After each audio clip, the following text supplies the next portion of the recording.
Hi, I'm Loy Kai Jun, student ID 0380049, and I'm going to present my data mining assignment.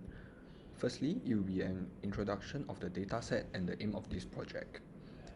The dataset includes 11,901 records of patients dying due to drug consumption, and the dataset has 48 features, mainly including the patient's personal information, information of the incident, drugs that were related to the incident, and geometrical information of the patient's residencies. There are two parts of this project.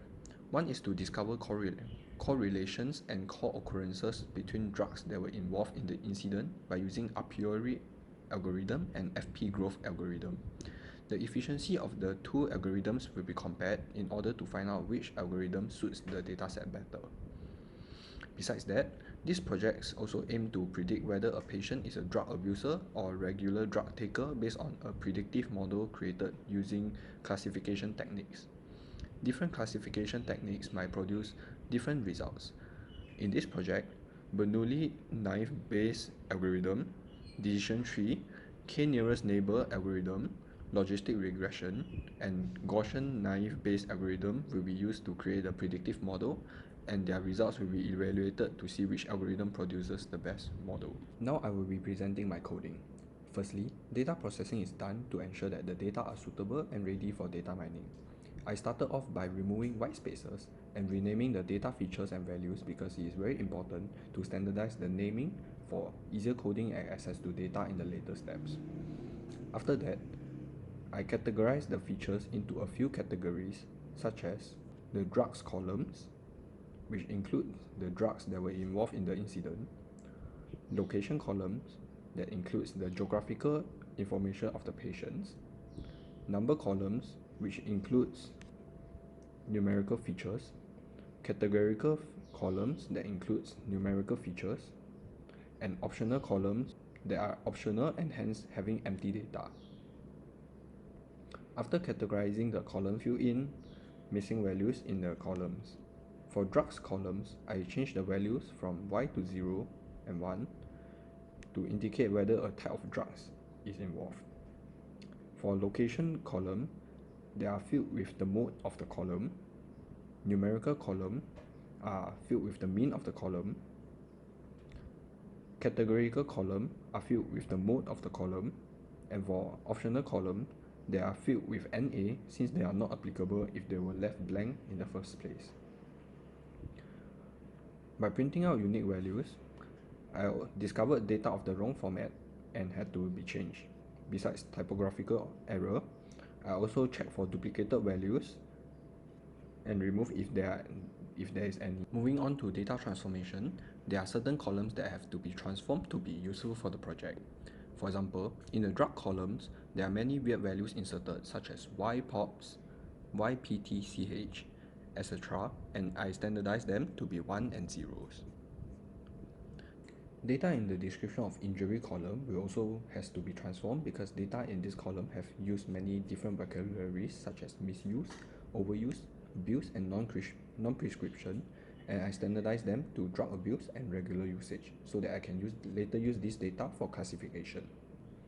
Geographical data in the geo column contains world coordinates and state code, where the state code is duplicated, so I separated the column into longitude and latitude. I've also done some data reduction by combining resident city, county, and state into one column. Same for injury city, county, and state. Now moving on to implementations of association rules. The records are transformed using transaction encoder. Then frequent item sets are generated, where minimum support is set to be 0.045.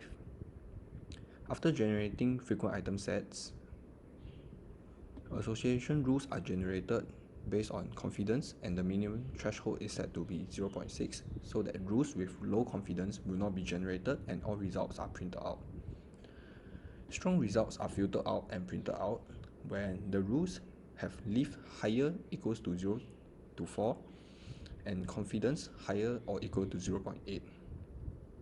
Negative results is generated based on leaf of antecedent and consequent being less than 1.0. A timer is also start at the start and at the end to record the time taken to run the code for both algorithms. This is the implementation of classification. In this project, classification techniques are used to create a predictive model in order to classify patients into two categories, whether they are drug abusers or regular drug takers based on the drugs that were involved in the incident. The techniques used are Bernoulli naive-Bayes algorithm, decision tree, Gaussian naive-Bayes algorithm, logistic regression, and k-nearest neighbors algorithm. Firstly, the features go through label encoding, and the data are split into random training sets and testing sets, where the ratio is 70% training and 30% testing. After the model is trained, the model will be evaluated based on four metrics, which are accuracy, precision, recall, and F1 score, using each model's default parameters. For validation of models, grid search cross-validation technique will be used on all models to check which are the best parameters for each model and what is the best score that can be achieved. Besides that, a confusion matrix will be generated in the form of heat maps to visualize the performance of each model. All these coding are repeated for other algorithms, except the parameters used for grid search are different. These are the 10 most and least frequent item set generated by the two algorithms sorted by support in a descending order. Due to identical input and minimum threshold, the frequent item sets generated are completely identical, with any opioid, fentanyl any opioid having the highest support around 0.6 to 0.7.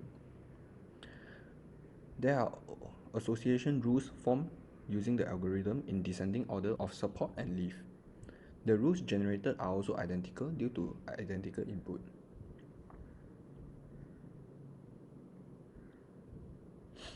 There are also some noteworthy results such as negative correlated patterns observed. The antecedent and consequent are deemed negatively correlated when the leaf is less than 1.0, and that implies that the appearance of the antecedent in the data set will decrease the chance of the consequent appearing in the same data set.